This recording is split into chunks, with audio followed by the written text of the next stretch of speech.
Hey, thanks for joining me today, ladies and gentlemen. Where is everyone? Where's everyone at? Wow. Well, you need to prepare yourself and witness the invasion of the metallic army. The robots are here, and they're not just working hard for the money like Donna Summer. No, they're working hard to replace us humans. It's like they watched The Terminator and thought, hey, that looks like a good career path. Now, these general purpose robots, they're like MacGyvers of automation. They can handle a wide variety of tasks. Need a package labeled? They got you covered. Need some fruit picked?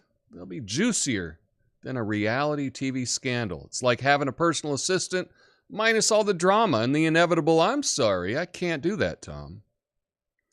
But here's the thing. These robots, they might actually be a blessing in disguise. With them taking all the mundane tasks, we humans can focus on things that truly matter, like perfecting selfie angle or binge watching latest series of Netflix. It's like having a personal assistant who never sleeps, never complains about working overtime. They do the grunt work while we sip margaritas on the beach, or in my case, whiskey from a coffee mug. And for those worried about job security, fear not. You can actually hire these robots by the hour. It's like the gig economy meets the Jetsons. Need someone to organize your messy desk? Just whip out your phone. Find a robot for hire. Tidy it up faster than Marie Kondo. It's like having your own tiny metallic Mary Poppins at your service, except she's not going to burst into song and dance, unless you program her to, in which case, invite me over, because that'll be a good show.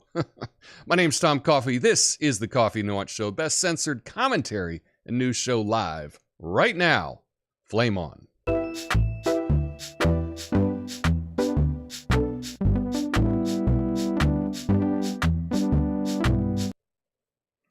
So yeah, the robots are here. I had a story on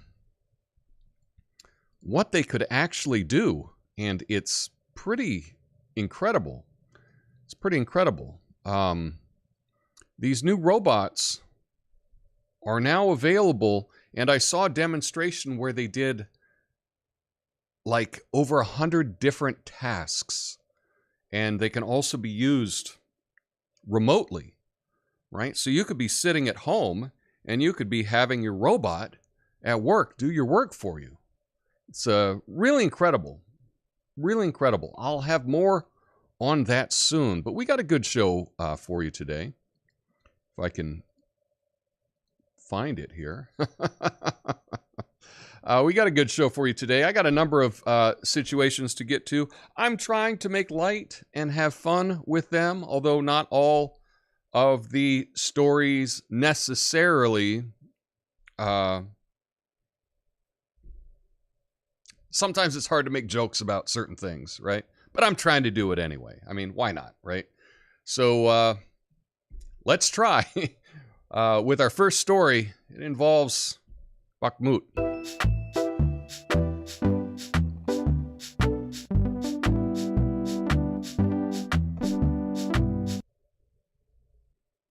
There we go. No, that's not it. There we go. Y'all remember Baghdad Bob, the infamous Iraqi information minister during the Iraq War? Remember that guy? Well, it seems we got a new contender for the title Master of Denial. Ukrainian President Zelenskyy.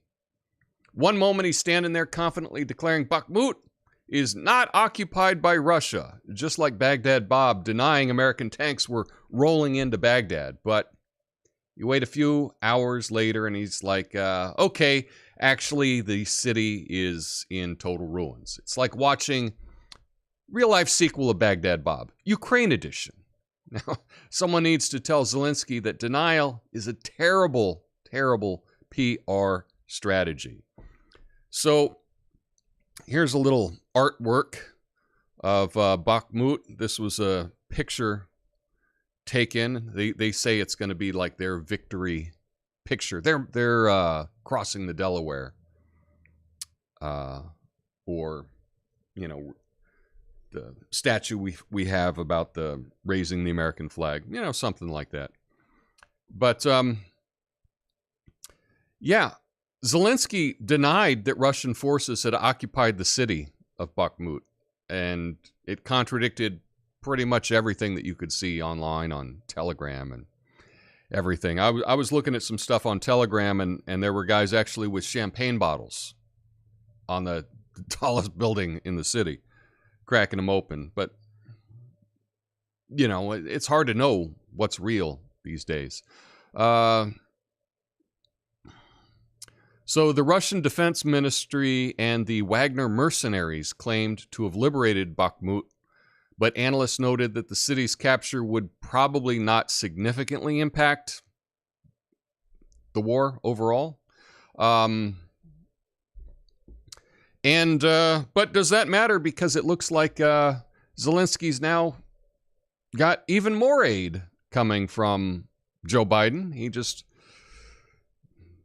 announced another couple $100 million to Ukraine. So I guess losing this area that they said that they could not lose, they said it was the most important place and they could not lose it. Now that they've lost it, they get a couple $100 more million from the U.S. I don't really know what anything means anymore in this. The whole thing with Bakhmut, I don't really understand it because they've essentially razed the entire city. I mean, it's in rubble, right? And both sides suffered heavy casualties, and now, I mean, there's nothing there. All the people have left. So it's sad all around. I mean, it's hard for me to kind of make jokes about war. But I was reminded of Baghdad Bob. I don't know if you all remember that. If Baghdad Bob happened today, it would totally be a meme that you would not forget. He was an Iraqi war minister, and he was actually claiming, oh, no, the Americans aren't here, where, like, the tanks were in the background. You know, it was really, really amusing, and it became kind of a thing in late night. They would always talk about Baghdad Bob as someone that is just lying, just a liar, just a propagandist. And we saw that this weekend with Zelenskyy kind of pulling the same act, you know. So anyway, hard to joke about that, but I guess we can a little bit. I don't know. For me, I'm hoping that this means the war in Ukraine is closer to being over. That's what I would like. I would like, you know, as Trump would say, for people to stop dying. That's my wish. But, you know, just got a couple $100 million more for more war stuff, and we may be sending them fighter jets. So, yeah, I don't even know what to say about that. So let's just get to a different topic. This, we're going to talk about a volcano a little bit to the south of us.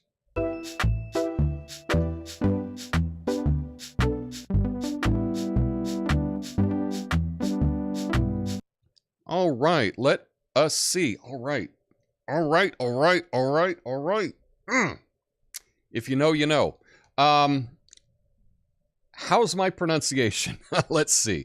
Looks like the Popocatepetl volcano, that's close enough, in Mexico decided to take its hot performance to new heights. It spewed ash like a diva throwing shade, forcing Mexico City's main airports to take an unexpected intermission.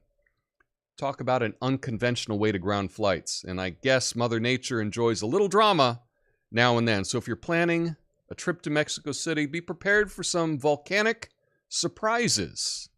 Who needs in-flight entertainment when you can just look out your window, see a volcano? And for all this, it's astounding. Ouch. Ouch. Ouch. That's bad. That's bad. Anyway, so yeah, Mexico City's airports had to temporarily close down They had a 5-hour shutdown to let things clear up a bit. Volcanic ash poses risk to aviation, reduces visibility, can cause damage to aircraft. And it's led to cancellation of school sessions in 11 of the villages nearby. And authorities maintained a health threat level as an intermediate level. So, yeah. Big volcano near Mexico City, it went off. Fortunately, here in Portland, we have a volcano. It's actually kind of in the middle of the city. They say it's dormant. I hope so, because I'm not far from it. We have a volcano right in the middle of our city. Most people don't even know it's a volcano.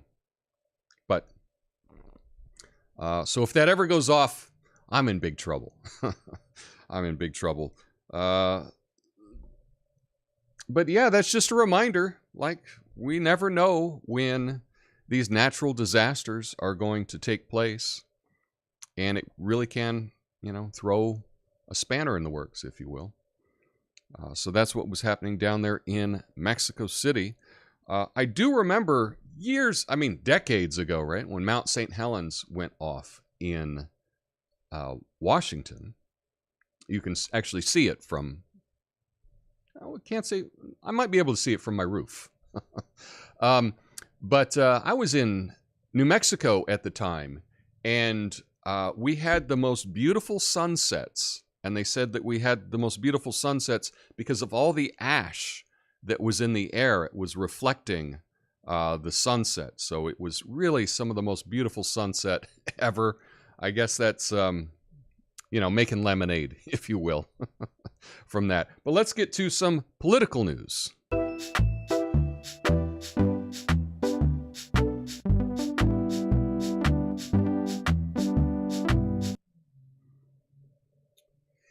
Guess what, folks? Senator Tim Scott has decided to jump into the Republican presidential primary. It's like trying to outshine a fireworks display by waving around a sparkler. I mean, sure, it's cute and all, but it's not going to light up the sky like those Trump pyrotechnics. Scott's campaign slogan should be bringing a candle to a fireworks show. But hey, who knows? He may end up as vice president. Yeah. South Carolina, Tim Scott entered the race today. He's aiming to challenge former President Donald Trump and Governor DeSantis in the race.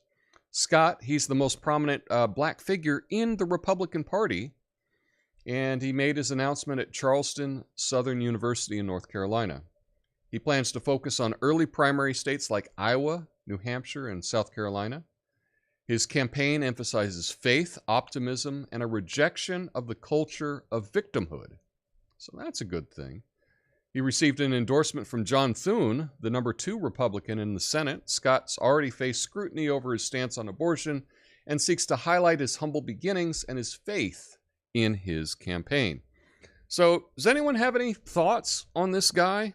I don't have a whole lot of thoughts on this guy, other than every picture I tried to find of him, he really had pronounced teeth. It was hard to find a picture of him without the teeth really sticking out there. But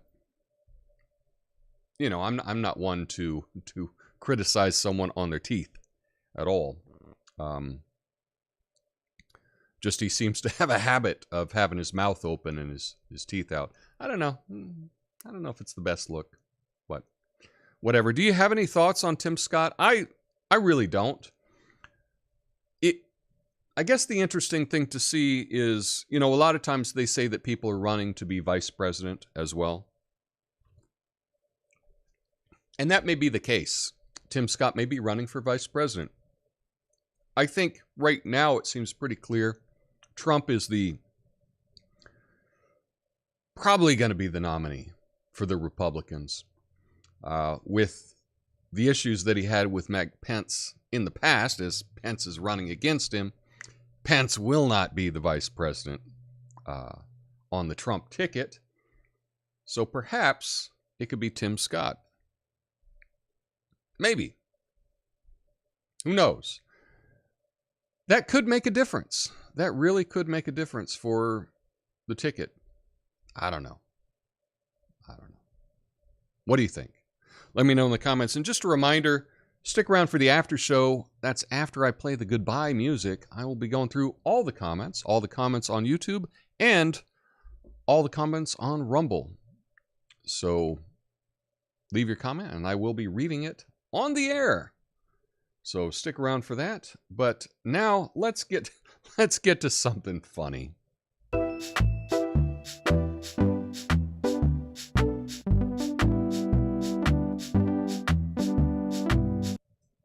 Yes, the creative minds of Oregon high schoolers never ceases to amaze me. In their latest act of protest, they decided to make a big statement against the law providing free feminine hygiene products in all bathrooms. What did they do? Well, they treated the boys' bathroom like a modern art installation by delicately placing a tampon dispenser in the toilet. It's like their own version of Fountain by Marcel Duchamp, but with a twist. I can already hear the critics discussing the profound symbolism behind it, as well as the janitor muttering, "I didn't sign up for this avant-garde art stuff." Goes to show that even in the realm of bathroom decor, teenagers can truly push the boundaries of expression. So yeah, this was a protest. We've had this recent law in Oregon. It's, in my opinion, crazy, requiring free feminine hygiene products in all school bathrooms. In all of them. Yeah. In boys' bathrooms, they need to have feminine hygiene products. This seems like a total waste of money to me. It's absurd. But a tampon dispenser was found in a toilet in the boys' bathroom. Photos were shared online. The school sent an email to parents asking for help in stopping this form of vandalism, stating that it has happened before. The law, known as Oregon's Menstrual Dignity Act, mandates the provision of free menstrual products in all bathrooms. A new bill has been introduced to remove this requirement from boys' restrooms and charter schools. The protest coincides with the budget rearrangement proposal for the Department of Education, and they have different funding recommendations. So, surprise, surprise. This is absolutely insane. I live in Clown World here in Oregon, requiring tampon machines in every boy's bathroom. And I'm sure installing that cost a lot of money. The machines cost money. Keeping them filled costs money. I don't know. The whole thing is absolutely ridiculous. But here in Oregon, we're kind of on the forefront of this gender ideology push. And so this is the kind of things that you're going to see in the rest of the country, because they try it out here and then they'll push it out to the rest of the country. Oh, it's coming. It's coming. But it's funny that they're asking the parents to talk to their kids about not doing this. I kind of think that the kids that are doing this, their parents would probably agree with them. And even if their parents didn't agree with them, the kids they're protesting against it because they think it's insane. Because it's insane. So I don't know. What do you think about this? I think it's a good laugh. Total waste of money. And I guess what it shows is, hey, the Democrats are saying, hey, put us in charge. We're really good at spending your money. And for evidence of that, we put tampons, machines in every boy's restroom in the state by law. Yeah, that really makes me want to support you in the next election, I think it does the opposite. But I don't know. Lots of crazy things are happening, and I got yet another crazy story.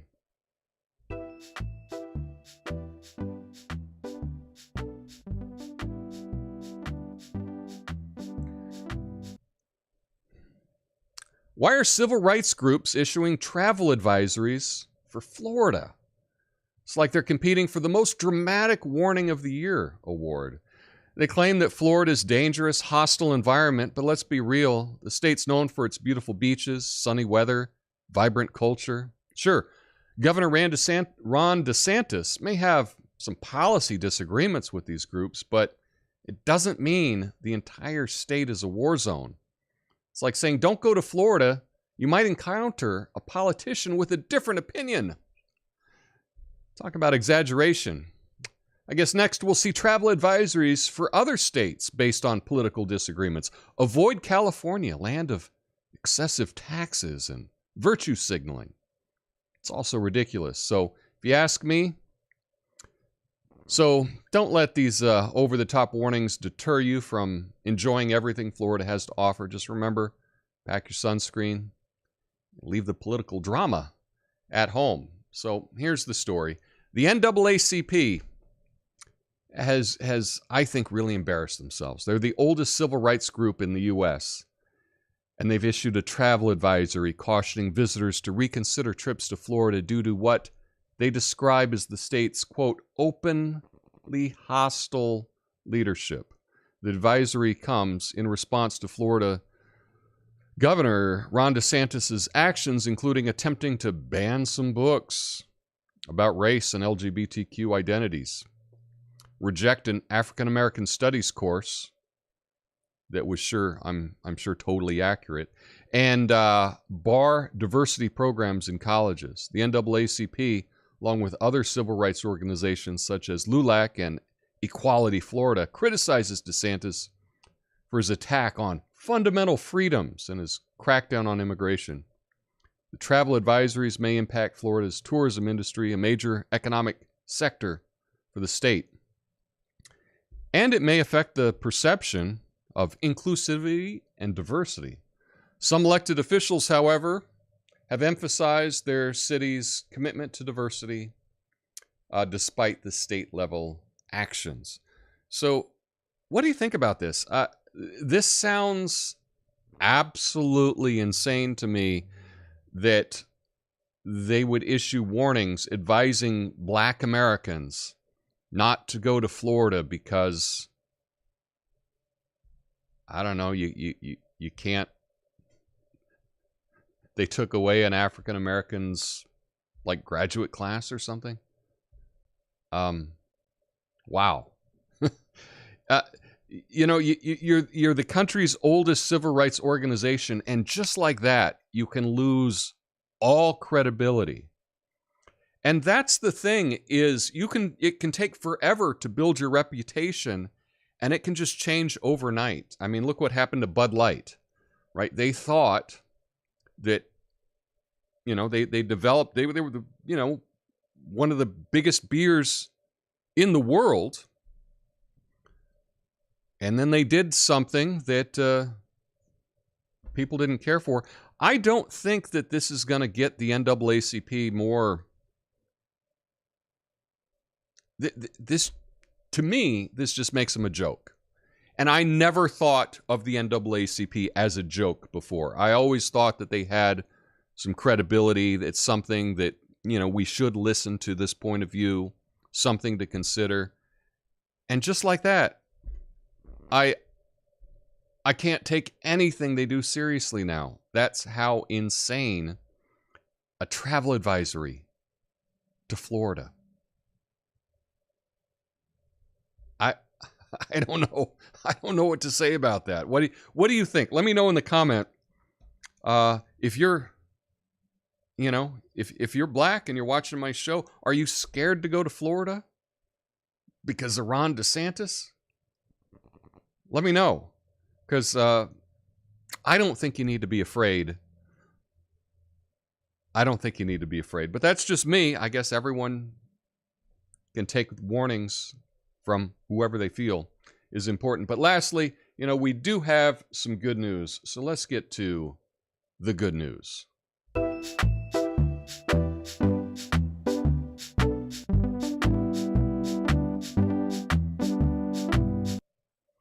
Mississippi has officially named the blueberry as its state fruit, thanks to 4th grade students at the Mansdale Upper Elementary School. They proposed the idea to their state representative, who helped them draft a bill. Governor Tate Reeves signed the legislation praising the students' initiative.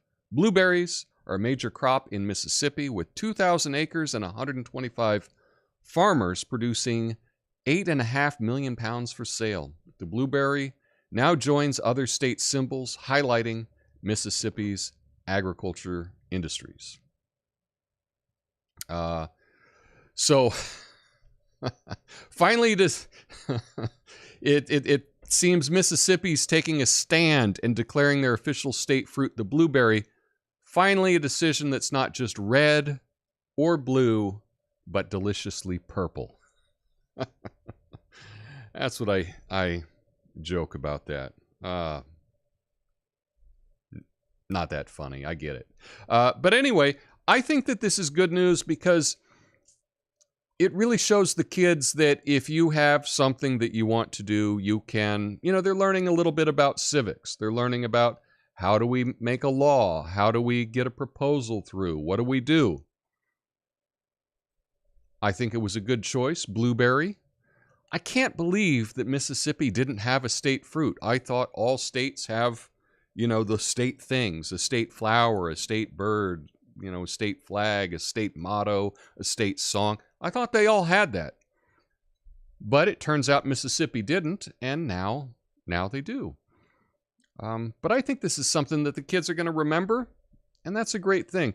And as someone that is technically from Mississippi, yeah, I'm a Southern man. I salute this. And blueberries. Oh, who doesn't like a blueberry? I don't know that I would trust anyone that doesn't like a blueberry. Blueberries are fantastic. So I think they did a great choice on their selection of fruit. Anyway, that's the good news that I have for you today. Stick around for the after show. I'll go through all your comments beginning of the week here. And I will see you mañana with more stories. So until then, peace.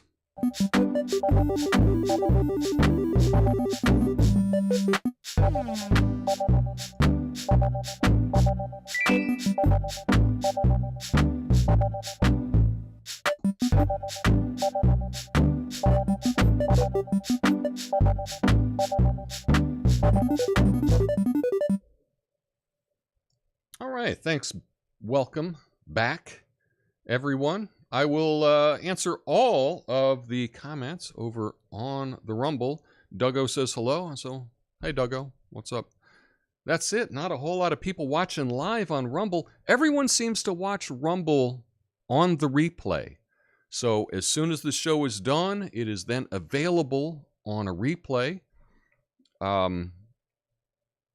Friday's show, we got like 500 people watching it over on Rumble, so that's cool. If you're watching it on Rumble on the replay, do me a favor, hit the thumbs up for me, hit the like button, and leave a comment. Let me know that you were here. I do go back and read the comments, so I would appreciate that. Let me know how bad my jokes were today and that they could be better. Even though I already know that. Anyway, let's see what's happening on the YouTube. We got lots of people checking in at the beginning. I already just appreciate that, checking in. Tom, the Bilderberg Group is meeting in Portugal with the guy who invented ChatGPT. Any chances that that can be a subject one day? That is something that I can look into. I appreciate the heads up on that, and I will look into that. It is a ghost town in here, indeed. Margaritas on the beach, I'm in. Well, sounds good. Let's just get our robots to do the remote work for us, and we can advise them on what to do from the beach. I will meet you there. Natasha says, hi, everyone. I'm on my roof now. Need a roof cleaning robot. I could go for a roof cleaning robot. Every year, it gets a little bit of moss up there, and then you have to get up and take it all off. It doesn't take that long, but it's still a bit of a hassle. Nice if we had a robot that could take care of that. So here for years, I thought Tom was drinking coffee, and it's always been whiskey. That was a bit of a joke. You can, oops, I spilled coffee. I was trying to demonstrate. You can see that's coffee. If it was this full of whiskey, I'd be in big trouble. And typically I wouldn't put shots in my coffee this early in the day.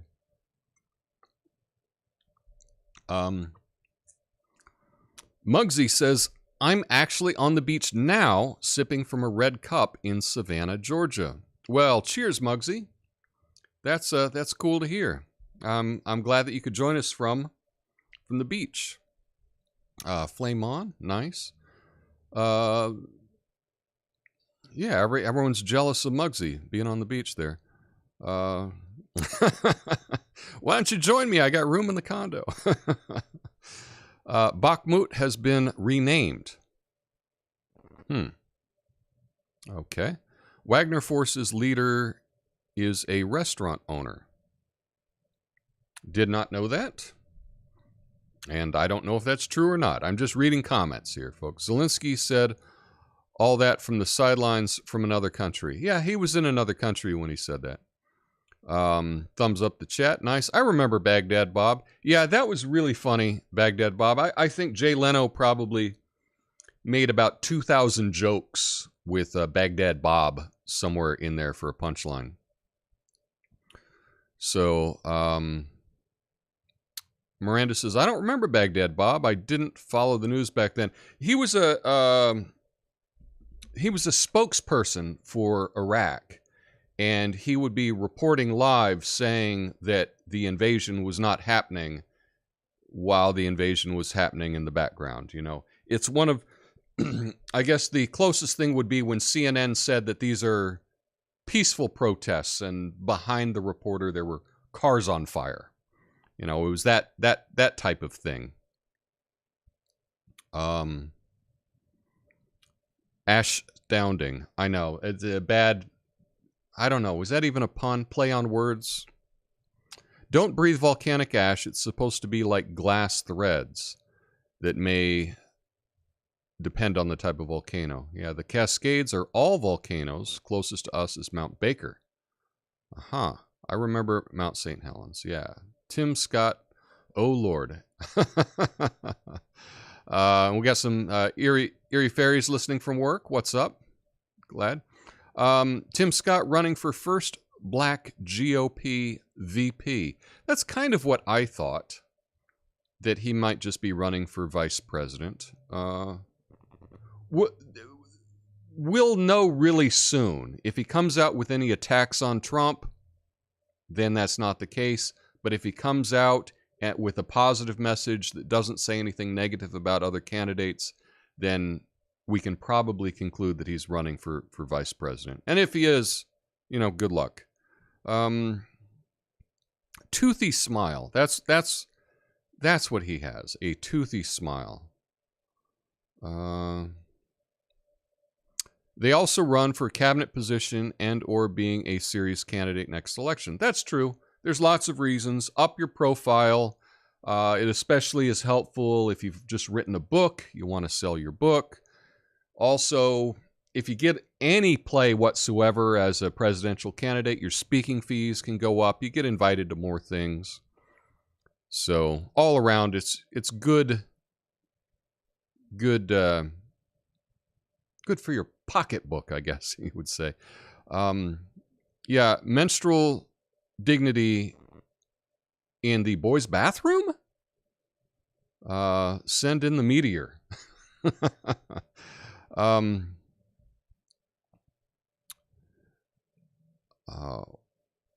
Let's see. I'm from Cali. It's a good place to be from.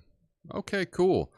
Ron can burn all the rainbow books in the schools. I'll bring the hot dogs. Okay, see, a lot of people are in favor of that. Doug says it won't affect anyone. They'll ignore the travel advisory. That's what I suspect. But then you really have to wonder, why are they doing this? Like, what is the purpose of this travel advisory? I seriously don't think it would stop a single person from visiting Florida. If you are a black person and you were near Florida and you were going to go there for a trip, I doubt you're going to cancel your trip because they issued a travel advisory, you know, for, I don't know. And so what is to be gained? I mean, perhaps by doing this signal, maybe they'll get more donations from people on the far left. I don't know. Bud Light really stepped in it with the Dylan thing. Yeah, and it may be, there may be no recovery for the Bud Light thing. I don't know. We'll just have to see that play out. Should have been the huckleberry. Well, I think blueberries are the #1 crop of Mississippi. So, says, I thought fried chicken was the state fruit of Mississippi. Well, they do have a lot of fried chicken down there in Mississippi, but not a fruit, right? Obviously, that's a good joke. That would be funny too if a state declared their state fruit to be fried chicken. Frankly, I think that they could get everyone behind that because who doesn't love fried chicken, right? Bud Light has a big ad campaign now as good old boys, but young hip ones at the same time. Well, they're going to try to recover from that. Didn't know blueberries came from Mississippi. Well, blueberries come from a lot of different places, but they do grow a lot of blueberries in Mississippi. We have blueberries here in Oregon. In fact, there's a couple places where you can go and do the pick your own, which is fun because you can go and you pick your own and then you weigh it and then you can just, you just put the money in the slot for whatever you picked. That's a fun thing to do. The state bird of Illinois is the mosquito. Somehow. I'm not sure about that one. State flag of Alabama used to be the satellite dish. Natasha says, grapefruit is my state fruit. Who doesn't love grapefruit? Grapefruits are great. One of my comments was censored again. Oh, Doug. Well, if you're tired of your comments being censored on the YouTubes, you can go on over to the Rumble and make your comment there. I don't do any censoring on my comments. That is all done by the almighty algorithm. But I do know that you're not allowed to put links in comments anymore on YouTube. So you can do that over on Rumble. Also, you can head on over to the Discord and share stuff there. Kamala attacked Biden, yet she became vice president. That's true. But Trump is not Biden, right? And I do not think that Trump, just looking at his constitution, that he would be for choosing someone that insulted him.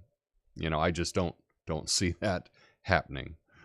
Because I think that Trump makes the decision for his campaign, whereas I don't think Biden makes any decisions at all. Oregon berry is the Marion berry. That is true. Ruby red grapefruit here in Texas. Nice.